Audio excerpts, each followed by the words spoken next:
So, hi, I'm Anita Sharma Melin. I am the principal architect and co founder of New Design Direct. We are an extremely design centric firm which loves to explore design in all aspects of architecture, landscape, and interiors. We do projects which range from hospitality to housing to even a small unit that functions in a particular design centric way. And we have been doing this for over 15 years now. Thank you so much for taking the time to have come and met us and speak to us today. And we have a little few questions for you on your connection of soulful spaces, the spiritual angle to spaces, and the kind of body of work that you've been doing. And your work over the years is that I have been following is, I would say, extremely soulful. There's a lot of character, and there's a distinct sense of minimalism as well. I wouldn't say Zen. There's warmth, there's drowse, there's wood, there's stone, and there's still this, Timber Zen. Yes. Yeah. So asking you more on those lines, asking you when you're designing spaces, what is the first feeling, that comes to you when you start for someone? So when we start a project, it's sort of a reflection of the person who's in front of us, adding the value that we do as a team. As a team, we are very meditative with the design process. We are very clear on what we perceive as a good design out of years of experience of doing this and exploring it.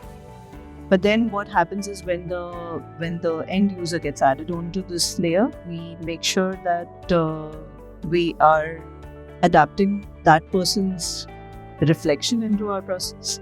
And that in itself gives the uniqueness that we are looking for in a project, which is why every project, as you very correctly mentioned, has a lot of natural materials involved in it. That's blanketed throughout all our projects. We do not work with very highly processed materials. Something like tiles is never in our wood boards and Asian code, never. And we make sure that this whole gamut of materials that we work with is reflecting the energy that the client is sort of comfortable with, right? So we put that together in the best way possible. We think the client would enjoy it, and that's how that whole project comes up, and the material board comes up, and the outlay of the project comes up. So how do you as a person stay connected to being able to do what you do in the style that you do every day? Is there something that's a personal ritual that you practice? How do you... So a personal ritual would be a lot of intrinsic thinking. Okay. I almost always when I'm in the studio, I have a background video of a very inspirational space running, which is not something that I'm even per se watching. It's just something that is running in the background. So it's on a very subconscious level that is going on. And that sort of sets the tone for me to work through the day and gives me that calm within the chaos of the work that we are handling. So that has become a ritualistic thing for me over time. I'm very sensitive to the kind of sounds around me, the kind of smells around me. So that is something that I make sure I'm taken care of in that aspect. So I have some kind of aroma diffusers or even fresh air infusers, the happenings almost all through the day. And so then it becomes more easy for me to get to the task at hand. And that's like the groundwork that I teach you. And how do you balance simplicity with the kind of projects you've done and luxury? So sometimes there are thoughts on luxury is maybe opulent. Okay. Or so how do you define luxury? Okay, so luxury for me is the ease of being in a space. It's not associated with what is in the space, it's the way you use a space. So even if it's a very raw, very basic material, it can still be very luxurious at the same time. And evidently, inadvertently, it's the space that puts that across. So if it's a volume which is let's say not apt, or it's something where we are strive for space and that becomes your constraint, then you start getting into materials and palettes which give you that volume. But otherwise, I am always inclined towards making sure the space value is always there, and that is the core of having luxury in a space. If let's say it's a very tiny cramped up space and I still need to give a sense of luxury, then I would do everything to add to the volume of the space, and that becomes my priority in environment. We're going a little away from spaces and going into personal life. How do you perceive luxury? Personally, comfort is what is luxury for me. Comfort in everything, in every bit of space that I have. So my garden spaces are very close to me. So when a good flower is blooming, that's luxury to me, right? So I'm very nature centric in that way. I love the surroundings around our spaces, let it be the office or the home. It's always to do with the nature around, and the nature steps in also. We have, if I could, I would have a rainforest in my bedroom. That's luxury to me. And so that's how I perceive luxury. Right? What is your perspective on day when everybody calls things eco-friendly? And then there is a way of perceiving everything that is eco-friendly is already recycled. Or from my perspective on being environmentally friendly is, can I reduce adding to the landfill? Can we design or create product such that it lasts not just from a quality standpoint, but also a livability standpoint? So when would I go ahead and replace my interiors? When they are trendy. Versus sometimes when things are not trendy, but they are classically appealing. You don't see the need to change them ever so often. Correct. So today, if we were to travel, we're so happy to see nature, which is standing for millions of years.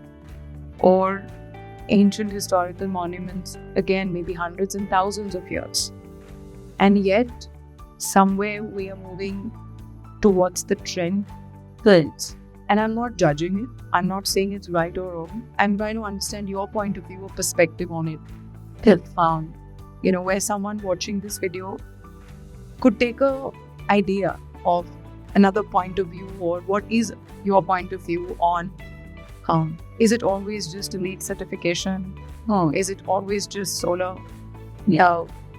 What all could be environmentally friendly and still enjoy it luxuriously? So the word trend in itself is very deceiving, I feel, because it is something which is very surface level, and for a space to last the time that it lasts, it has to be very rooted in what it stands for.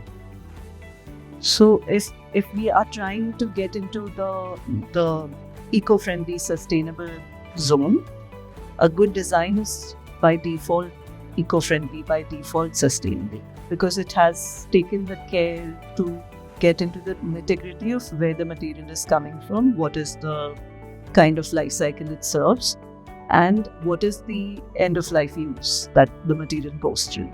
This is something that which is not always a conversation with a client, I would say, but something which is always there within the studio. We are extremely aware of what materials we are consuming and how we are putting it there.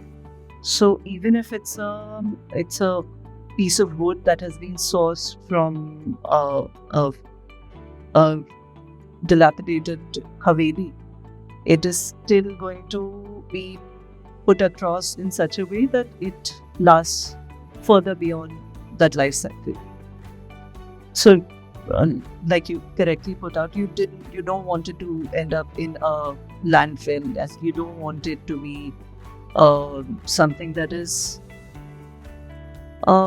just there for the purpose of aesthetics. It's extremely functional also. It is responding to your breathable environment, like we say. It's not just there as a surface. It's something like the whole unit in itself is a breathing organism for us. It's the way the surface and the material responds to the environment.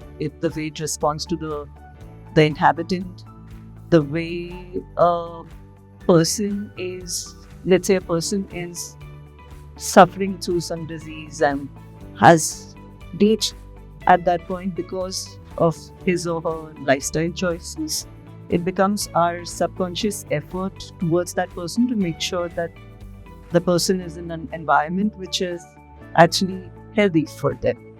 So that includes not just the materials, but also the way the lighting is, the way the air is flowing through it, the way sound is moving across, and all of these parameters are not independent of each other, but they work together as a harmonious system, and it has to be that way. So with this depth in your, when you're creating spaces, how do you layer these experiences in? Layer in the sense? So there's the layers of lighting, natural, artificial. Yeah. There are layers of materials and what they're going to make you feel. Correct. And there's the layer of volume. Correct. And then, so there's fragrances. Correct. When you talked about gardens, you talked about. Correct. There'll be flowers, there'll be fragrances around the direction of winds that would blow in. And keeping all of this in mind, you're creating a multi-sensory design experience. Correct. So, is there anything that comes first, or is there everything that just flows? And I want to know, like, when do you have the best ideas? Do they come in the night when you're sleeping? Do they come when your eyes are open? So, do they come when you're looking at a blank piece of paper? Like, when do you get these ideas? For me, it's when I'm staring into the void. Your mind is working in its own way. You're not targetedly looking at a task. Is when you have the best ideas, because your mind is just wandering, and your mind is trained to wonder in what we do over a period of time, and without asking it, it gives you the correct answers. And so that's where I would say the spark comes from. But like you asked, what comes first and what comes second, I don't know. I think I would say sometimes you start with the light and with the mirror in the room. Sometimes you start with the mirror and then end towards the light. It's not a linear process per se. It is holistic. It is intrinsic. It is a lot of I keep using meditative, because it is a form of meditation that we as designers go through. So yeah, I think that's the overall way we look at it.